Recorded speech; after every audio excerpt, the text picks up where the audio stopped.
What's up, everybody? Here we are, casting desk, Scrawny, to take you through what's been an incredible first day of playoffs in Hong Kong. Hong Kong is a city, obviously one of the coolest places of the year in terms of visiting, and I gotta say, it's just delivered so far. The interactions with fans have been great. The city's been phenomenal in the short periods of off time that we've had. Just kind of reflecting now on what has been an incredible quarterfinal. This side of the bracket, with Team Vitality obviously getting tested at the moment, having to run through Spirit as they just did in this insane 3-map affair. So many individual crazy moments that were kind of found within mistakes as well of that game. It's one of those matches where it's like you have to keep your eyes peeled to the screen every step of the way because you never know when an individual heroic moment is going to pop through. And so many of them did. And so many of them did from like unexpected pieces as well. Still just kind of reflecting on it as it's literally just happened. The arena's just emptied out.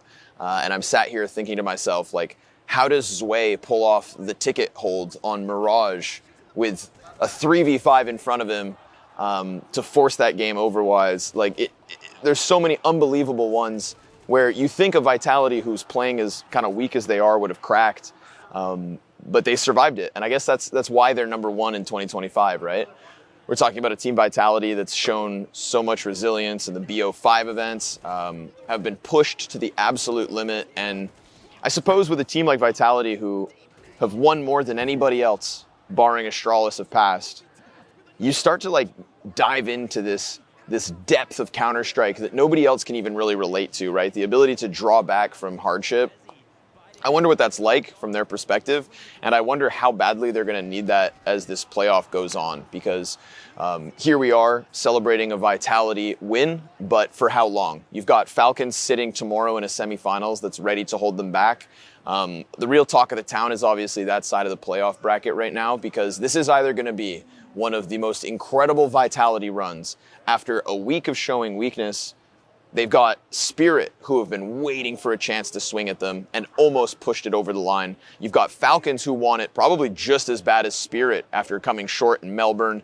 There is no easy day for Vitality from yesterday to potentially Sunday's grand finals, because even Furia, their final boss this weekend, would be a team that has now defeated them in a best-of-5 and a BO3 after the fact, with a map that we thought, oh, if Vitality had played that, things could have been different. So Furia have Vitality's number, Falcon want a piece of them, and Spirit damn near just did it. If you were anybody in the Vitality camp right now, I think you just realize, like, your work is set out for you. This is one of the orgs that's obviously got a lot to work with in terms of support staff. So you'd hope that that takes a bit of the burden off of them. They've earned that support when you think about their accolades and accomplishments in 2025. And I know that they set their eyes on this, like, what felt like unachievable tying of Astralis's event wins. But here we are with 2 events left in the year and a major right around the corner. There's so much that can be said about this playoffs in Hong Kong right now. And just trying to, like, wrap your head around the thoughts of how this could unfold. You know, we could be looking at Furia going for another trophy, heading into the major as major favorites if they win in Hong Kong. Obviously, that consistency is undeniable. Are Falcons going to step it up and be the contenders by eliminating a Vitality, or do we get this Cinderella run through the bracket? I mean, this is shaking up to be one of the, phenomenal playoffs of the year. Not to write off pain, of course. They proved already in Austin that they can win in a semifinals or quarters then versus Furia. So why couldn't they do it now? NQZ on the big stage seems to be harnessing it. The Counter-Strike's going to deliver no matter how the games go. I think the storylines are being built for Budapest, but in and of itself, Hong Kong is also turning out to be this really sick event. I think that to take a step back away from analyzing the CS and just kind of enjoying the atmosphere, impressions on the Hong Kong crowd after day one are that this is one of those like really respectful crowds. We kind of had this in Singapore last year as well, where it's not, frothy chants. It's not trash talk versus the team you're not cheering for. It is kind of this almost like subdued celebration when good moments of CS happen. But we had an FU Apex chant.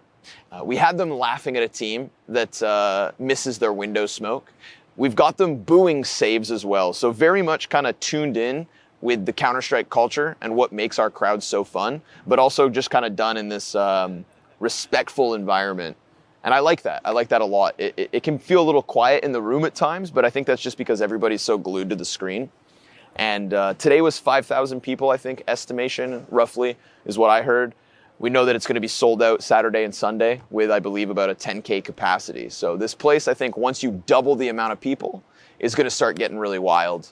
And personally, that's all I can really hope for, is that come the even bigger games, which seems impossible after what I just commentated, but there are bigger games to come. That could have been a grand final if they were still BO3. But alas, it's just the Spirit elimination and Vitality taking the first step to what could be one of their finest weekends in 2025. It's just so cool that Counter-Strike's in a place where everybody can be at a competitive level in a playoff environment. And I'm really happy for Hong Kong as a venue and as a crowd, because you always want the best Counter-Strike when you get these rare occurrences of Counter-Strike being in your city. So fingers crossed this weekend keeps delivering. I know I'll be sat here ready for it. Incredible shot, incredible scenes, and hopefully incredible Counter-Strike.